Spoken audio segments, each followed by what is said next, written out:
Welcome students. Now today we will see the next 10th part of the chapter language of chemistry. पिछले video class में हम लोगों ने देखा था किस तरह से केमिकल इक्वेशन को बैलेंस करेंगे। उससे बहुत सारी बातों की जानकारी हुई, जैसे कौन सा प्रोडक्ट बनेगा, प्रोडक्ट का कंपोजिशन क्या होगा, law of conservation mass follow हो रहा है या नहीं। There are several informations we get from balancing chemical equations. उसके बाद कुछ limitations भी हम लोगों ने देखा था कि chemical equation से इस बात की जानकारी नहीं हो पाती है कि rate of reaction क्या है, कितने टाइम में reaction complete होगा, etc.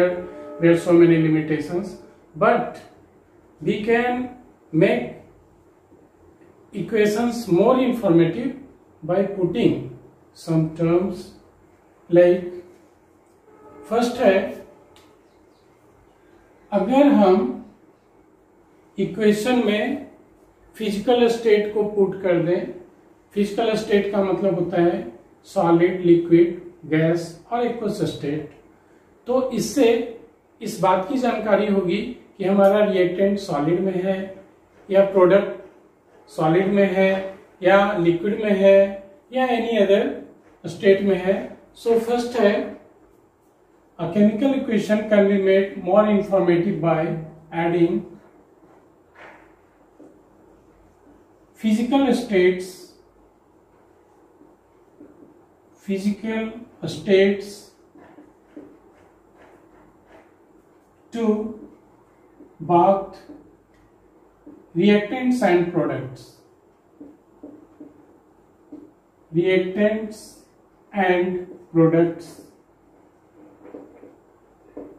उन्हें हम उनके स्टेट में शो करेंगे। जैसे मान लीजिए सॉलिड है अगर, तो सॉलिड के लिए हम एस, स्मॉल एस से रिप्रेजेंट करेंगे। लिक्विड है अगर तो एल से डिनोट करेंगे। अगर हमारा सब्सटेंस गैसियस है तो उसे जी से डिनोट करेंगे। और अगर एक्वस स्टेट में है, एक्वस का मतलब है कि अगर वाटर में सॉल्युबल है अगर हमारा सब्सटेंस, तो उसे हम ए क्यू से रिप्रेजेंट करेंगे। ए क्यू, ये जितने भी लेटर्स हैं हमने स्मॉल लेटर्स का इस्तेमाल किया है, तो ध्यान रखना है स्मॉल लेटर्स से ही हम उसे डिनोट करेंगे। तो इसे एक एग्जांपल से देखते हैं। जैसे for example zinc plus copper sulphate, ये बनता है ZnSO4 प्लस Cu। अब इससे ये पता नहीं चल रहा है कि कौन सा सब्सटेंस सॉलिड में है, कौन लिक्विड में है, कौन गैस में है। तो देखिए यहाँ पे जिंक सॉलिड में है, इसे हम स्मॉल एस से डिनोट करेंगे। कॉपर सल्फेट ये सॉल्ट है, बहुत सारे सॉल्ट है जो वाटर में सॉल्युबल है, कुछ इनसॉल्युबल भी है। तो ये सॉल्युबल है, पानी में घुलता है, ये एक्वस है, यहाँ पे ये वाटर सॉल्युबल लिया गया है, वाटर में सॉल्युबल है या कॉपर सल्फेट, इसलिए एक्यू लिखे हैं। जिंक सल्फेट जो फॉर्म हुआ प्रोडक्ट में, ये भी यहाँ पे एक्वस है, एक्यू। एंड कॉपर सॉलिड के रूप में ये प्राप्त होता है। तो इस तरह से स्टेट शो करके हमें बता सकते हैं कि हमारा कौन सा सब्सटेंस किस स्टेट में है। नाउ नेक्स्ट है bye adding the symbol of precipitation. बहुत सारे ऐसे रिएक्शंस हैं जिसमें जो प्रोडक्ट बनते हैं, कुछ प्रोडक्ट जो है जिस बीकर में, जिस कंटेनर में आप लेते हैं, उसमें वो नीचे बॉटम में जाकर के जमा हो जाता है, डिपॉजिट हो जाता है एज ए प्रेसिपिटेट के रूप में। तो उसे हम डाउन एरो के रूप में शो करते हैं। तो बाय पुटिंग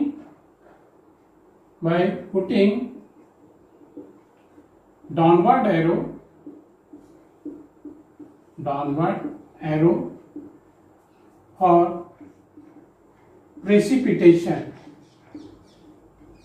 प्रेसिपिटेशन, जिसे कभी कभी आप देखेंगे पीपीटी के रूप में भी लिखा जाता है और डाउनवर्ड एरो के रूप में हम इसे डिनोट करेंगे, एरो नीचे की ओर रहेगा। फॉर एग्जाम्पल देखिए, sodium sulphate plus barium chloride a form होता है। ये डबल डिस्प्लेसमेंट रिएक्शन है, ये इसके साथ कंबाइन करेगा और सोडियम क्लोरीन के साथ, तो ए बनता है बेरियम सल्फेट प्लस, थोड़ा सा जगह छोड़ देते हैं, प्लस सोडियम क्लोराइड। तो ये सोडियम सल्फेट जो है एक्वस स्टेट में है, बेरियम क्लोराइड भी एक्वस स्टेट में है। यहाँ पे हम AQ लिख देंगे, यहाँ भी AQ लिख देंगे, वाटर सॉल्युबल है, वाटर में घुला हुआ है। ये जो बेरियम सल्फेट है ये वाटर में सॉल्युबल नहीं है। नीचे जिस कंटेनर में रिएक्शन हो रहा है उसमें आप देखेंगे नीचे में वो कंटेनर में उसके बॉटम में वो डिपॉजिट हो जाता है, तो उसे हम नीचे एरो की तरह इस तरह एरो लगाकर दिखा सकते हैं, या कभी कभी आप केवल PPT भी लिखा देखते हैं। प्लस सोडियम क्लोराइड, ये भी जो है एक्वस स्टेट में पानी में घुलनशील है। तो इस तरह से हम डाउनवर्ड एरो के द्वारा प्रेसिपिटेशन को दिखा सकते हैं। सिमिलरली अगर कोई गैस किसी रिएक्शन में इवॉल्व होता है, निकलता है, तो उसे अपवर्ड एरो से हम दिखाते हैं। फॉर एग्जाम्पल, तो जनरली अगर गैसियस सब्सटेंस होता है, मान लीजिए रिएक्टेंट साइड में अगर कोई गैसियस सब्सटेंस है, तो आप प्रिकॉशन लेंगे, उसे G से डिनोट करेंगे, अपवर्ड एरो से डिनोट नहीं करना है। लेकिन अगर कोई गैस फॉर्म होता है, इवॉल्व होता है ड्यूरिंग कोर्स ऑफ रिएक्शन, तो उसे अपवर्ड एरो से दिखाएंगे। सो नेक्स्ट है बाय एडिंग अपवर्ड एरो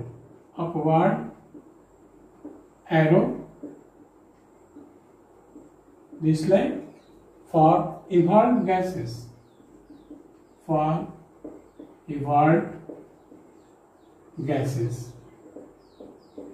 तो ये ध्यान देना है कि जो रिएक्टेंट साइड में ही हम अपर एरो लगाएंगे। जैसे फॉर एग्जांपल, अगर सोडियम, ये मान लीजिए सॉलिड है, ये वाटर के साथ रिएक्ट करता है, हाईली रिएक्टिव है विथ वाटर, और वाटर लिक्विड स्टेट में है, लिक्विड ही है, तो इसे इसलिए हम इसे L लिखते हैं, और A कंबाइन करके सोडियम हाइड्रोक्साइड बेस बनाता है जो वाटर सॉल्युबल सब्सटेंस है, इसीलिए हम इसे एक्वस के रूप में लिखते हैं AQ।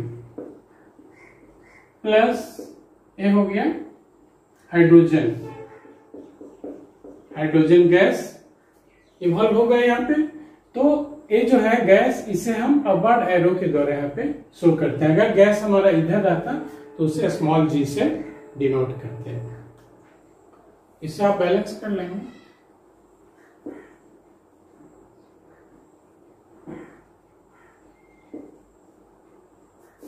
Na हो गया,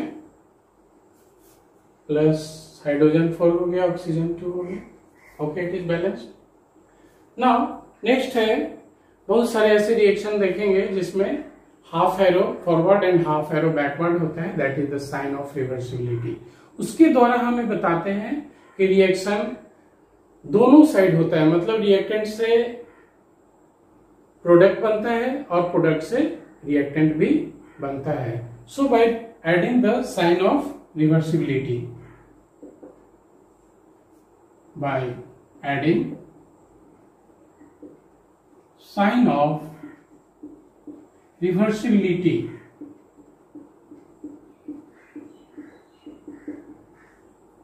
both side रिएक्शन होगा, half arrow forward half arrow backward.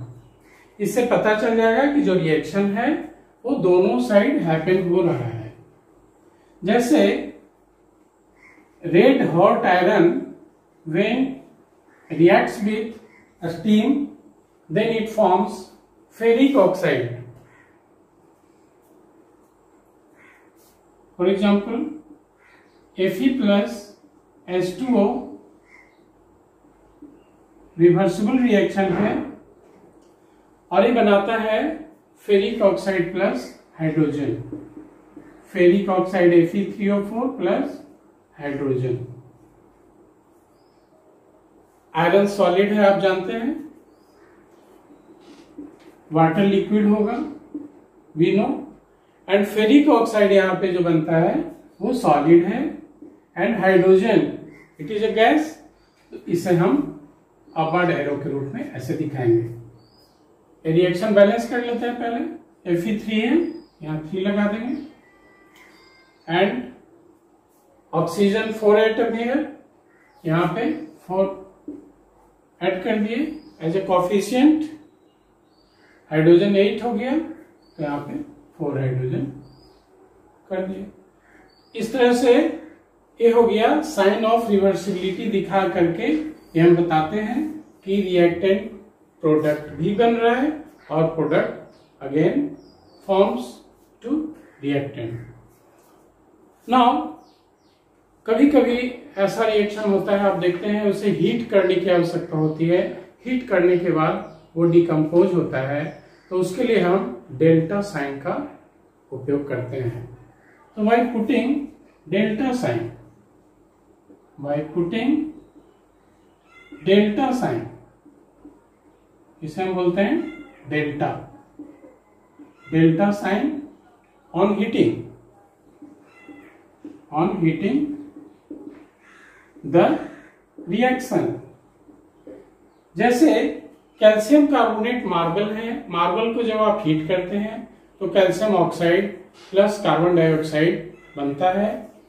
तो फॉर एग्जांपल कैल्शियम कार्बोनेट ये सॉलिड है, इसे जब आप हीट करते हैं तो ये 2 भाग में ब्रेक हो जाता है, CaO solid plus CO2 gas. तो गैस बनता है, चूंकि ये गैस हमारा रिएक्टेंट साइड में है, इवॉल्व हो रहा है, तो उसे अपवर्ड एरो के रूप में शो करेंगे।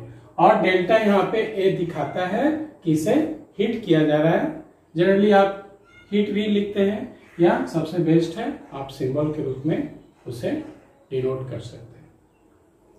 नाउ रिएक्शंस के जो कंडीशंस हैं उन्हें भी हम उनके एरो के ऊपर या एरो के नीचे लिख करके शो कर सकते हैं। Bye adding the pressure, temperature, catalyst etc above the arrow or below the arrow of a reaction. It is a very good example of ammonia here. See, by adding pressure, temperature,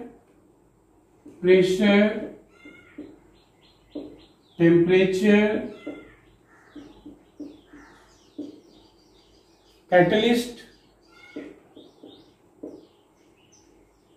etc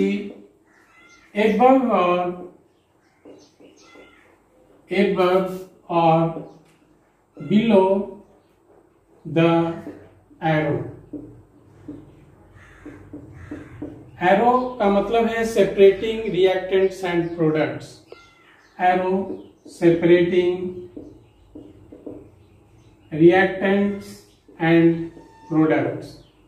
are means reactant, P means product. हम इसे एक example से समझते हैं। Ammonia हम बनाते हैं, manufacture of ammonia by Haber's process. उसमें नाइट्रोजन और हाइड्रोजन कैटलिस्ट एंड प्रमोटर के सहयोग से at a certain temperature and pressure ammonia forms there. तो for example manufacture of ammonia Haber's process के द्वारा बाय हैवर्स साइंटिस्ट हैं, एक काफी फेमस एग्जाम्पल है अमोनिया बनाने का।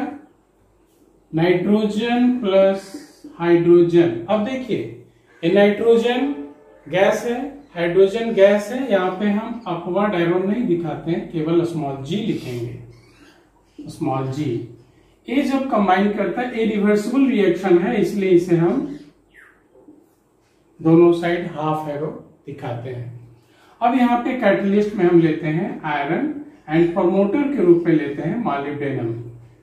एक्चुअली क्या है, जब कैटलिस्ट थोड़ा सा काम करना थोड़ा सा कम कर देता है तो प्रमोटर डाल देते हैं, जो कैटलिस्ट को एक्टिवेट करके उनके एक्टिविटी को और आगे बढ़ाता है, रिएक्शन को और फास्ट करता है। यहाँ पे टेम्परेचर जो है 450 degree Celsius and pressure 200 to 900 atmosphere pressure देते हैं। This one the reaction condition. तो ये बनता है अमोनिया गैस, और इसे हम चूंकि गैस इवॉल्व हो रहा है तो अपवर्ड एरो के द्वारा हम उसे शो करेंगे। यहाँ नाइट्रोजन 2 एटम है, यहाँ पे 2 से मल्टीप्लाई कर देंगे, हाइड्रोजन 6 हो गया, यहाँ पे 3 कर दिए। सो इस तरह से स्टूडेंट्स ये जो है यहाँ पे हमने temperature, pressure and catalyst along with promoters का हमने इस्तेमाल किया है। इनके एरो के ऊपर या नीचे आप कहीं भी लिख सकते हैं। नाउ कभी कभी आप देखते हैं बहुत सारे ऐसे रिएक्शन है जिसमें हीट चेंजिंग दिखता है, हीट निकलता है या हीट एब्जॉर्ब होता है। जिस रिएक्शन में हीट निकलता है, इवोल्यूशन होता है, उसे हम कहते हैं एक्सोथर्मिक रिएक्शन। एंड जिस रिएक्शन में हीट देना पड़ता है, एब्जॉर्ब होता है, उसे बोलते हैं endothermic reaction. So by putting the sign of heat changing for both of exothermic and endothermic reaction, we see here. Number next, by putting sign of evolution of heat जिसे हम कहते हैं एक्सोथर्मिक रिएक्शन, एज इसे हम लिखेंगे plus heat, इसे represent करेंगे as plus heat. And absorption of heat जिसे कहा जाता है एंडोथर्मिक रिएक्शन, और इसके लिए जो आप साइन देंगे एज माइनस हीट उसमें दिया जाएगा। तो जहां भी प्लस हीट अगर लिखा हुआ है तो आप समझेंगे कि उसमें हीट निकल रहा है, इवोल्यूशन ऑफ हीट हो रहा है। जहां पे माइनस हीट लगा रहेगा आप समझेंगे उसमें हीट एब्जॉर्ब हो रहा है, हीट देना है, एंडोथर्मिक रिएक्शन होगा। इसे एग्जांपल से देखते हैं। जब आप कोयला को जलाते हैं तो क्या होता है, उसमें भारी मात्रा में हमें उससे एनर्जी मिलता है, हीट मिलता है, हम उस पर खाना भी पकाते हैं, और there were so many works done by that system. तो जब कार्बन को हम जलाते हैं ऑक्सीजन के प्रेजेंस में तो कार्बन डाइऑक्साइड बनता है, इस प्रक्रिया में हीट निकलता है। तो एग्जाम्पल देखते हैं। फर्स्ट एग्जाम्पल यही देते हैं, carbon solid plus oxygen gas, CO2 gas बनता है और इसमें भारी मात्रा में हीट निकलता है। सो यहाँ पे लिखेंगे प्लस हीट। लेकिन जब सेकेंड एग्जाम्पल है, जब सॉरी इसे बी कर दीजिए, ए कर दीजिए।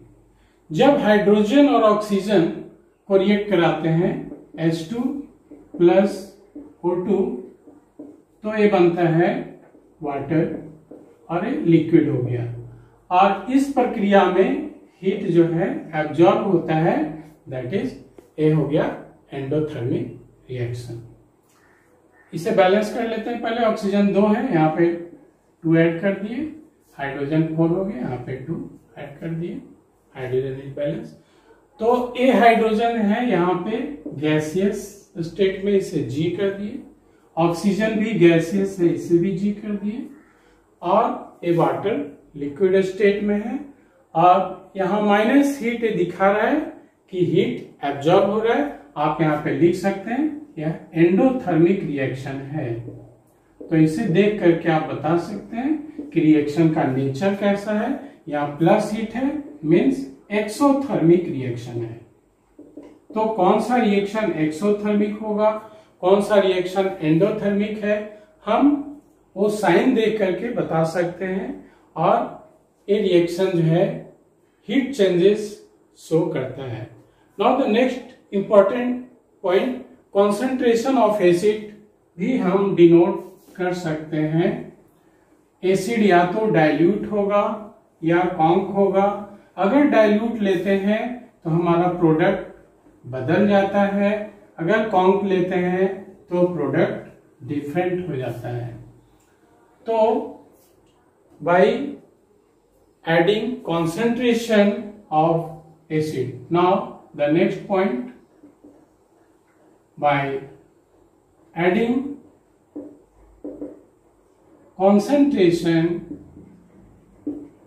concentrations of acids।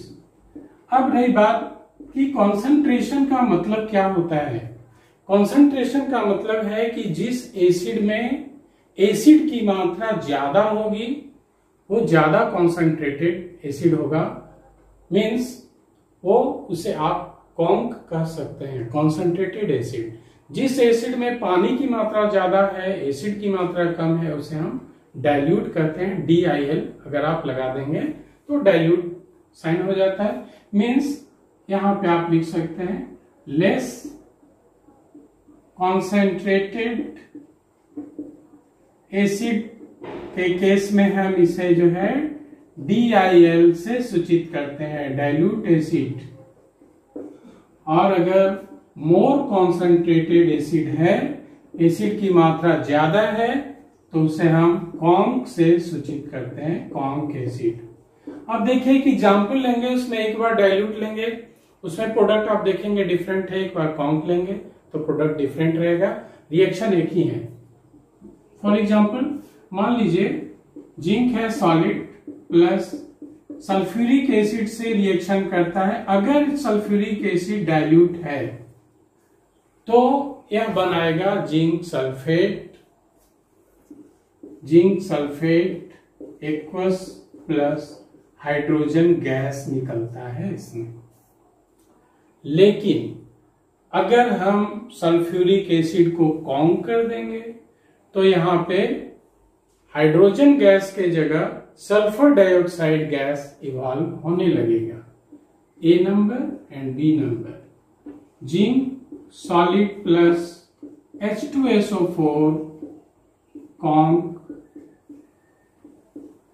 ये बनेगा ZnSO4 एक्वस, ये वाटर सॉल्युबल सब्सटेंस है, सॉल्ट है, प्लस SO2 गैस निकलेगा जिसे अबाडायरो के द्वारा हम शो करेंगे, प्लस वाटर फॉर्म होता है। अब यहां पे देखिए इसे बैलेंस कर लेते हैं। सल्फर यहां पे ये वाटर लिक्विड हो गया, तो ये सल्फर यहाँ एक एटम है, यहाँ एक एटम है, टोटल 2 एटम हो गया। यहाँ पे 1 है, इसे 2 से गुना कर देते हैं तो हाइड्रोजन 4 हो गया, यहाँ पे हाइड्रोजन 2 कर दिए, 2 से मल्टीप्लाई कर दिए, 4 हो गया। और ऑक्सीजन 8 है, 4 2 6 and 2 8। Now it is a balanced chemical equation. तो आप देखिए जब हमने कॉन्क एसिड लिया तो सल्फर डाइऑक्साइड गैस बनता है, और जब हमने डाइल्यूट एसिड लिया, डाइल्यूट सल्फ्यूरिक एसिड, तो हाइड्रोजन गैस बनता है। So by putting the concentrations of acids we can get more information from chemical equations. So now that's all students. Now we will meet in the next video class. Okay, bye, thanks.